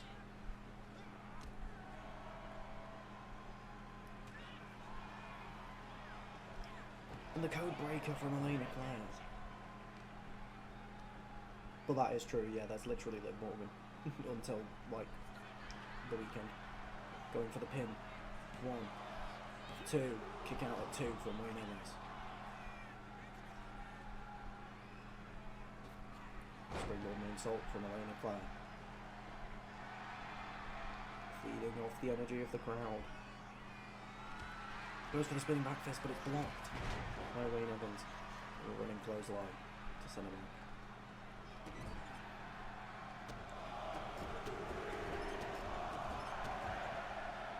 That spinning back fist, one of the deadliest moves within the company. Going for the pin early, trying to catch her off guard, but it's a kick out at 1.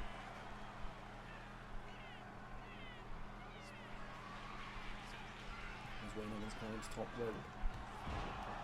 Diving clothesline for the top rope. He now goes top rope again.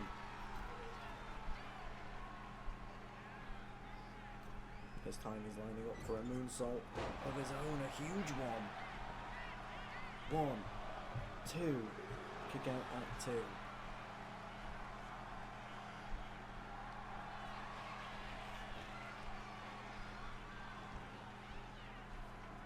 Walking in a submission, the figure 4. Will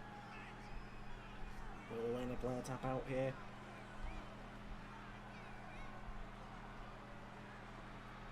She does seem to be struggling here, but Wayne Evans breaking the hold, realising she definitely isn't going to tap.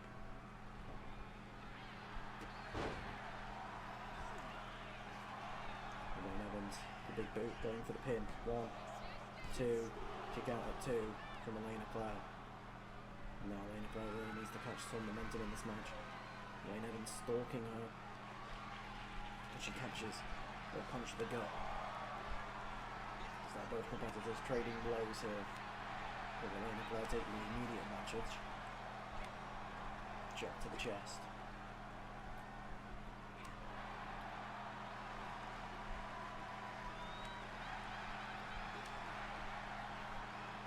Two of the most exciting talents within MCW, battling it out, returning the punches to each other's heads, seeing who will fall first, and it's Elena Claire leading with the advantage, and planted by Wayne Evans. This could all be over. 1, 2, and a kick out at 2. We do know this about Elena Claire, as she is resilient. We know that she can take punishment like no other within this business, and Wayne Evans just continually sizing Elena Claire up here, biding his time, knowing he doesn't need to rush. He's done a lot to her already, and not stopping with the side slam into the pin. 1, 2, 3, and it's all over. It's a very statement victory for Wayne Evans.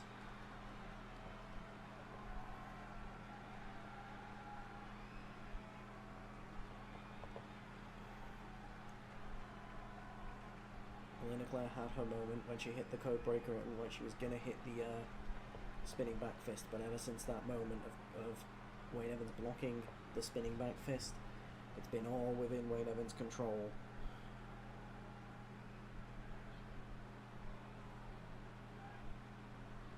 As he's now making a statement, as he's clearly trying to go on the charge for the second world title of his career in MCW.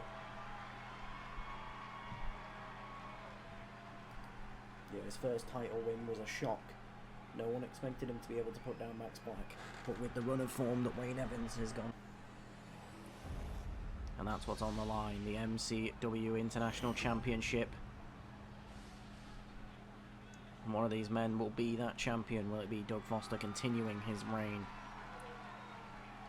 Or will it be Frankie Vendetta? You can see how locked in he is, not even looking his opponent in the eyes, just focused on what is the biggest match of his career. This is the first time that Frankie Vendetta has even been close to a championship.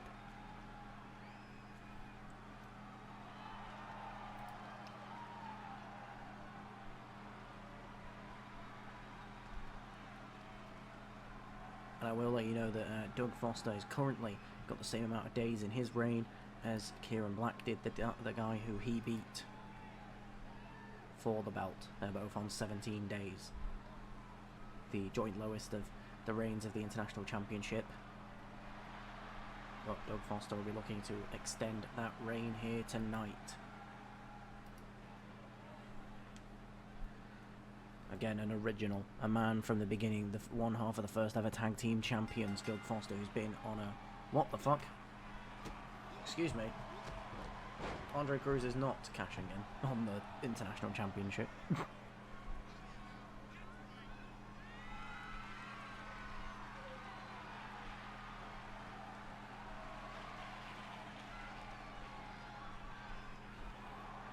Doug Foster wasting no time tugging the arm of Frankie Vendetta. A veteran in the ring. There's not many that have been as experienced as Doug Foster is, and as varied as well. This is a man who has, you know, been a tag team champion and then has challenged for tag team gold again afterwards with a different partner. This is a man who is now going for the cover, actually. 1, 2, kick out at 2. How long does Cruz have left to cash in? Because we've changed when Road to Glory briefcase ends, he actually has until Final Destination. Road to Glory as a pay-per-view does not exist anymore. It is merely a match that will be featured on Final Destination. We felt like having people being able to hold a briefcase for an entire season if they wanted to adds a true it could be anytime, anywhere. Because realistically, doing it midway through the season made no sense, because people knew they were probably going to cash in by the end of the season. Because, you know, we don't really want to go into the next game with the same Money in the Bank. It just makes it a lot easier. Well, you know, Road to Glory briefcase, so it makes it easier for us. But yeah, as I was saying, Doug Foster, you know, multiple tag team. He's won a tag team championship. He is challenged for a tag team championship with a different partner. He's been a part of War Games.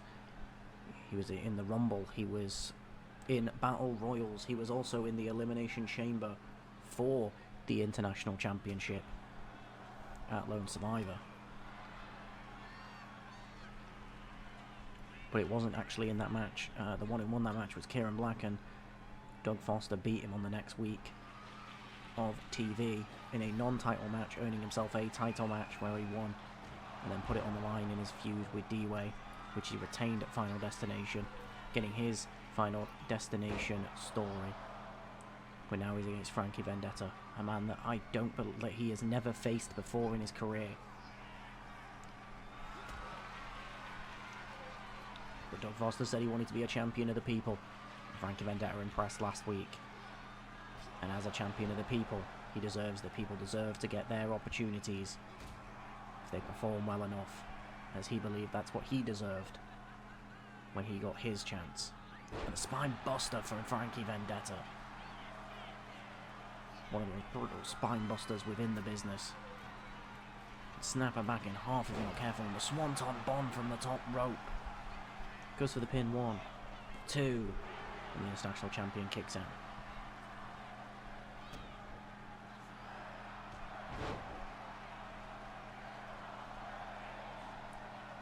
And despite Doug Foster saying his motto that he lives by being soar above, he's going to hope that his ego of being champion doesn't soar above. You're going to need to stay grounded in a match like this, with the stakes like this, against a competitor who can get in your head the way that Frankie Vendetta does. You need to be aware of your surroundings. You need to be grounded in reality. Otherwise, reality will hit you fast. because a man like Frankie Vendetta will stop at nothing to get a victory. Sent on for the middle rope.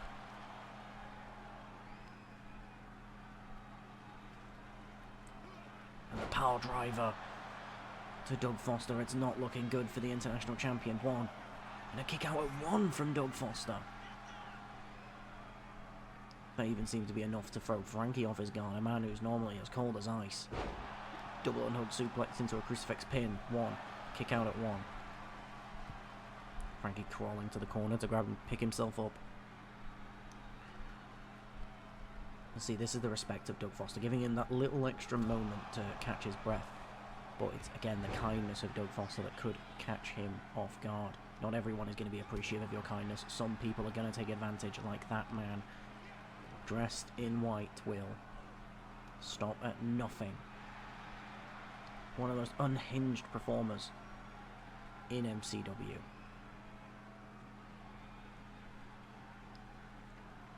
And I tell you what, a dangerous combination is taking someone who is unpredictable and relentless and putting them in a match where everything that they have worked for is on the line. And I think Doug Foster is maybe starting to regret his decision of giving a chance to the Da Vinci of violence. As he throws him into the steps and he's just brutalizing Doug Foster, the man who of course represented Canada in the MCW World Cup, and another spine buster on the ringside. Absolute brutality here from Frankie Vendetta. Throws him back in the ring to try and potentially go for the pin, I imagine. No, it's stalking Doug Foster, waiting for him to get up. Goes for it, but Doug Foster dodges out the way. Picks Frankie Vendetta up. And plants him down, busting Frankie Vendetta open. 1, 2, oh, kick out at 1. Frankie Vendetta still in this, still chance to be a new champion here tonight. Doug Foster not wanting to make it easy, but with a quick return there from Frankie Vendetta. Tries to push Doug Foster into the corner, but Doug gets the foot up. Doug Foster raining down the punches. You can see Doug as well now, the candor that he provides to his opponents kind of going out the window, noticing how aggressive and violent Frankie is. Clearly didn't expect him to be that, you know, hard to deal with. Expected a bit of gentleman's respect, I suppose, but Frankie doesn't do in those games. Goes for the elbow, but drastically overshoots. Could that cost him? Doesn't look like it's gonna as he sizes him up.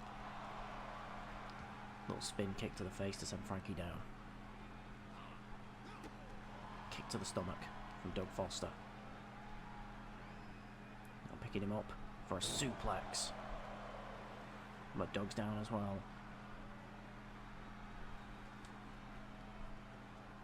But Doug does get to his feet first. Doug goes to the middle rope, demanding Frankie to his feet. Goes for the axe handle, but Frankie dodges, moving just out the way. Planting Doug Foster. Could we have a new champion here? 1, 2. No, we don't. Kick out from Doug. A bloodied Frankie Vendetta. Still giving everything that he has. Climbing the top rope. Going for another swanton bomb and it lands. We could have a new champion. 1, 2, 3, and we do. Frankie Vendetta is your new MCW International Champion. Doug Foster's reign coming to an end after 17 days.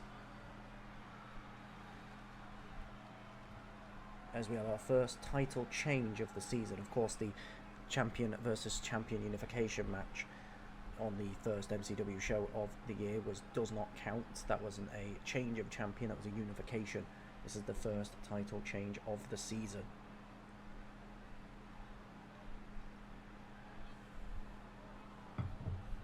And clearly Doug Foster underestimated the violent and aggressive nature of Frankie Vendetta. as the Da Vinci of Violence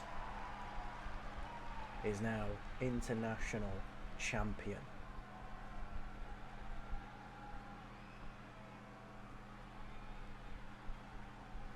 Climbing to the top rope. Making sure I get pictures for the thumbnail later.